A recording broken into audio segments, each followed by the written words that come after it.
আসসালামু আলাইকুম। রোগীলিপি শুধু তথ্য সংগ্রহ নয়, এটি আমাদের সঠিক ডায়াগনোসিস এবং প্রেসক্রিপশনের মূল ভিত্তি।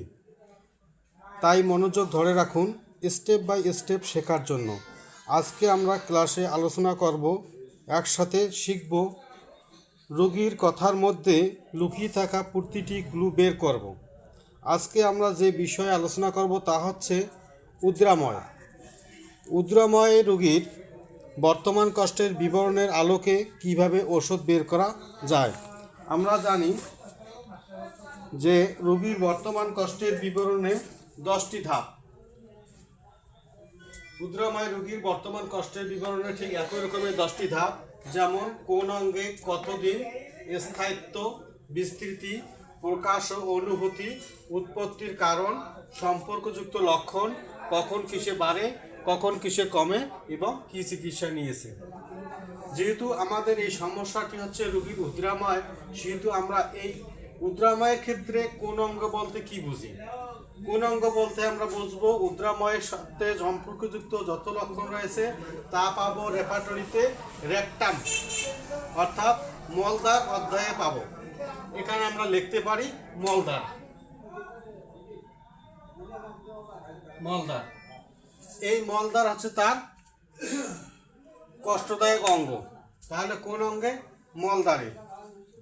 এটা কতদিন ধরে, এই উদ্রাময় রোগীর কতদিন ধরে? সেক্ষেত্রে আমরা জানছি রোগীর এই উদ্রাময় 5 দিন থেকে। উদ্রাময় 5 দিন। তাহলে আমরা প্রথম প্রশ্নের উত্তর পাইছিলাম কোন অঙ্গে? মলদ্বার। কতদিন? 5 দিন। এই রোগীর 5 দিন ধরে উদ্রাময়। এরপরে 3 নম্বর প্রশ্ন হচ্ছে স্থায়িত্ব। স্থায়িত্ব বলতে বুঝি যে এই সমস্যাটি তার এক নাগাড়ে চলছে না থেমে থেমে চলছে, বা তার এই কষ্টটির শুরু থেকে শেষ পর্যন্ত বা বর্তমান পর্যন্ত কি অবস্থায় রয়েছে বা কিভাবে দেখা দিচ্ছে। এই উদ্রাময় দেখা যাচ্ছে শুধুমাত্র দিনে, শুধুমাত্র স্থায়ী থাকে দিনে, রাতে উদ্রাময় থাকে না। এই বিস্তৃতি অধ্যায়ে আমরা এই অপশনে আমরা দেখতে 4 নম্বর অপশন হচ্ছে বিস্তৃতি। এই বিস্তৃতিতে আমরা রেকটামের বা মলদ্বারের তেমন কোনো কিছু পাই না, অতএব আমরা এই শর্তটা নিচ্ছি না। এরপর হচ্ছে প্রকাশ ও অনুভূতি। প্রকাশ ও অনুভূতি সকল লক্ষণের ক্ষেত্রে খুবই কার্যকরী একটি লক্ষণ। এখানে আমাদের খুব ভালোভাবে চিন্তা করতে হবে। প্রকাশ বলতে কি বুঝি, অনুভূতি বলতে কি বুঝি। আমরা জানি যে উদ্রাময় কি হয়, উদ্রাময় মলদ্বার দিয়ে মল যায়, সে মলটা পাতলা হয়। উদ্রাময়ের সংজ্ঞা আমরা যদি দেখি পাতলা মল বুঝি। তাহলে প্রকাশের দিক থেকে আমরা যদি চিন্তা করি কি যায়, মল যায়, তাহলে মলের প্রকাশটা আমরা জানবো। মলের প্রকাশের মধ্যে আমরা কি কি পাই? 10টি ধাপ পাই। রোগীর মলের সমস্যার জন্য আমরা 10টি ধাপ পাই। কি কি ধাপ? মলের প্রকৃতি, মলের প্রকৃতি, বর্ণ, বার, সংখ্যা, সময়। মলের প্রকৃতি, বর্ণ, বার, সংখ্যা, সময়।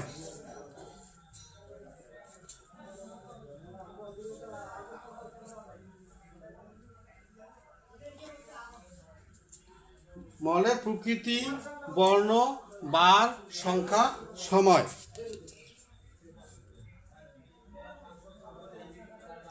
তারপরে আমরা পাই গন্ধ, বর্ণ, পরিমাণ,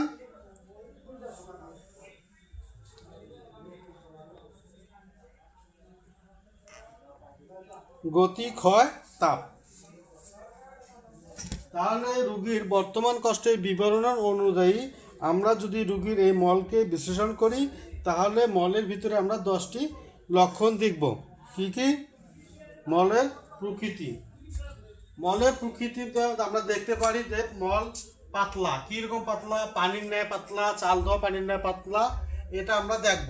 তার মলটা যে পাতলা, পাতলা আবার গড়িয়ে যায় কি না বা কীরকম, এটা জানতে হবে। মলের প্রকৃতি, মলের প্রকৃতি দেখব। তারপর কি দেখব? বার সংখ্যা, অর্থাৎ তার এই 24 ঘন্টার মধ্যে কতবার মলত্যাগ হয়। দেখা যায় অনেক সময় রোগীর মলত্যাগ ঘন্টায় ঘন্টায় হয়, মিনিটে মিনিটে হয়, হাত ধোয়ার সময় পায় না।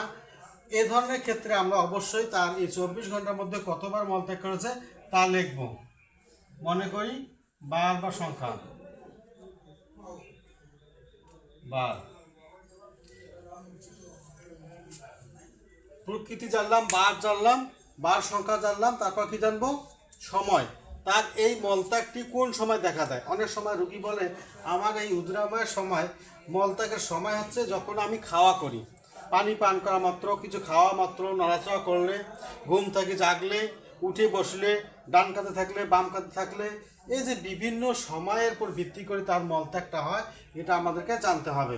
তাহলে আমরা জানবো সময়, কোন সময় তার মলত্যাগটা হয়, সময়। এরপর আমরা জানবো গন্ধ। গন্ধর মধ্যে আমরা বেশ কিছু জিনিস জানবো, যে তার গন্ধটা কীরকম, মলের গন্ধটা কীরকম। গন্ধর মধ্যে আমরা যদি দেখি দুর্গন্ধ, বাসি গন্ধ, টক গন্ধ, আমলা গন্ধ, ডিম পচা ন্যায় গন্ধ। রোগীর এই উদ্রাময়ের ক্ষেত্রে তার মলের কীরকম গন্ধ আছে আমাদেরকে জানতে হবে। তারপর বর্ণ, তার মলের মধ্যে কীরকম বর্ণ পাই। গন্ধের পর পাবো আমরা বর্ণ। বর্ণ বর্ণ বিভিন্ন রকম হতে পারে। অনেক সময় ঘোলাটে বর্ণ হতে পারে, চালদা পানির বর্ণের মতো হতে পারে, হলুদ বর্ণ হতে পারে, নীলব বর্ণ হতে পারে। এই বর্ণটা আমাদেরকে জানতে হবে। তাহলে আমরা কি কি পেলাম? প্রকৃতি, সময়, বার সংখ্যা, গন্ধ, বর্ণ এবং পরিমাণ। এই পরিমাণটা আমাদেরকে জানতে হবে। পরিমাণটা কীরকম, তার পরিমাণটা কি, তার উদ্রাময় চলাকালীন সময় তার উদ্রাময়ের মলের পরিমাণটা কীরকম, অল্প করে হয়, অধিক পরিমাণে হয়, এটা আমাদেরকে জানতে হবে। তার পরিমাণটা স্পষ্ট বুঝতে হবে। তারপর জানতে হবে গতি। এই গতি জানতে হবে, তার গতিটা কীরকম, মলের গতিটা কীরকম। অনেক সময় দেখা যায় উদ্রাময়ের সময় মলের গতিটা ধীরে ধীরে যায়, অসরে যায়, দ্রুত বন্দুকের গুলির মতো যায়, একবারে বের হয়ে যায়। এটা বিষয় আমাদেরকে রোগীর কাছ থেকে জানতে হবে। তারপর বুঝতে হবে ক্ষয়, তার মলের সাথে কোনো প্রকার ক্ষয় যায় কিনা, মিউকাস যায় কিনা, খাদ্যকণা যায় কিনা, এ ধরনের কিছু থাকলে আমাদেরকে তার খাতায় লিখতে হবে। এরপর আমরা জানবো তার মলের মধ্যে তাপ। এই মলের তাপটা কীরকম। অনেক সময় দেখা যায় মলের মধ্যে তাপ, দুর্গন্ধ তাপ, এবং মলের মধ্যে গরম কিছু বের হয়ে যাচ্ছে বা ঠান্ডা কিছু বের হয়ে যাচ্ছে, পেট থেকে গরম কিছু বের হয়ে গেল, এরকম কিছু থাকলে আমরা অবশ্যই রোগীলিপির খাতায় লিখব। এই কথাগুলোর মধ্যে আমরা অনুভূতিটাতে পাবো। যেমন অনুভূতি হবে তাপের মধ্যে অনুভূতি, এখানে আমরা পাচ্ছি তার গতিতে অনুভূতি পাবো। তার মল ত্যাগের সময় কীরকম অনুভূতি হয়, মল ত্যাগ করা পথে আরামবোধ হয় কিনা, ইত্যাদি বিষয় আমরা বুঝবো। সেই সাথে আমরা একটু জানার চেষ্টা করবো রোগীর এই মলদ্বারের কোনো পরিবর্তন হয় কিনা। অনেক সময় দেখা যায় বারবার মলত্যাগ কারণে রোগীর মলদ্বার লাল হয়ে যায়, লাল হয়, অনুভূতির ক্ষেত্রে লাল হয়, জ্বালা করে, লাল হয় এবং জ্বালা করে। এই ধরনের অনুভূতি থাকলে আমরা অবশ্যই রোগীর কাছ থেকে জানিয়ে নেব। সর্বশেষ 6 নম্বর লক্ষণ, অর্থাৎ রোগীলিপিতে 2 নম্বর স্টেপে রোগীর বর্তমান কষ্টের বিবরণে 6 নম্বর ধাপে আমরা জানব উৎপত্তির কারণ। তার এই উদ্রাময়ের উৎপত্তির কারণটা কি কারণে তার এই উদ্রাময় দেখা দিয়েছে। হতে পারে বিভিন্ন রকম কারণ, যেমন ভয় পেয়ে উদ্রাময়, খাদ্যাভ্যাস থেকে উদ্রাময়, ঠান্ডা লেগে উদ্রাময়, কাশির পরে উদ্রাময়, বা অন্য কোনো ওষুধ সেবনের কারণে উদ্রাময়, ভুল ওষুধ প্রয়োগের বা সেবনের কারণে উদ্রাময়, বা কাঁচা ফল খেয়ে উদ্রাময়, মাছ খেয়ে উদ্রাময়, বিভিন্ন কজেস থাকতে পারে। যদি স্পষ্ট কোনো কারণ থাকে তা অবশ্যই আমরা রোগীলিপির খাতায় এই পজিশনে লিখব, যে কি খাওয়ার পর তার উদ্রাময়। ঠান্ডা লেগে উদ্রাময়, ঠান্ডা লেগে উদ্রাময়। এরপরে আমরা জানবো তার সম্পর্কযুক্ত লক্ষণ। রোগীলিপির বর্তমান কষ্টের বিবরণ অনুযায়ী 7 নম্বর যে অপশনটি পাই তা হচ্ছে বর্তমান সমস্যার সাথে তার সম্পর্কযুক্ত লক্ষণ। সম্পর্কযুক্ত লক্ষণ বলতে আমরা বুঝি তার এই উদ্রাময় চলাকালীন সময়ে, উদ্রাময়ের সময় অন্য কোনো সমস্যা দেখা দেয় কিনা। হ্যাঁ, তার রোগীর মধ্যে দেখা দিতে পারে দুর্বলতা দেখা দিতে পারে, রক্ত স্বল্পতা দেখা দিতে পারে, মাথা ব্যথা দেখা দিতে পারে, ক্ষুধা মন্দা দেখা দিতে পারে, প্রবল পানির ইচ্ছা দেখা দিতে পারে, ইত্যাদি দেখা দিতে, এমনকি ঘামও দেখা দিতে পারে। এটা হচ্ছে তার সম্পর্কযুক্ত লক্ষণ। এখন আমরা রোগীলিপির বর্তমান কষ্টের বিবরণের আলোকে 8 নম্বর ধাপে জানব কখন কিসে বাড়ে। তার এই উদ্রাময় সমস্যাটি কখন কিসে বাড়ে। কখন বাড়ে? দিনে বাড়ে, এটা আমরা পেয়েছি আগে। এবং কিসে বাড়ে? ওই যেখানে পাবো আমরা নড়াচড়ায় বৃদ্ধি, উঠে বসলে বৃদ্ধি, সকালের বৃদ্ধি, এই কথাগুলো আমরা এই অপশনে লিখব। এরপরে জানবো আমরা 9 নম্বর ধাপে কখন কিসে কমে। তার এই উদ্রাময় সমস্যাটি কখন কিসে কমে। যেমন দেখা যায় সে বলেছিল যে খাওয়ার পরে তার উদ্রাময় কমে, রাত্রের মধ্যে কমে, গরম কিছু খেলে কমে, ইত্যাদি কোনো যদি বেশি কথা থাকে রোগীর, যেটা কারণ এটার উপর প্রভাব পড়ে, সেটা অবশ্যই আমরা রোগী লিপির এ পর্যায়ে লিখব।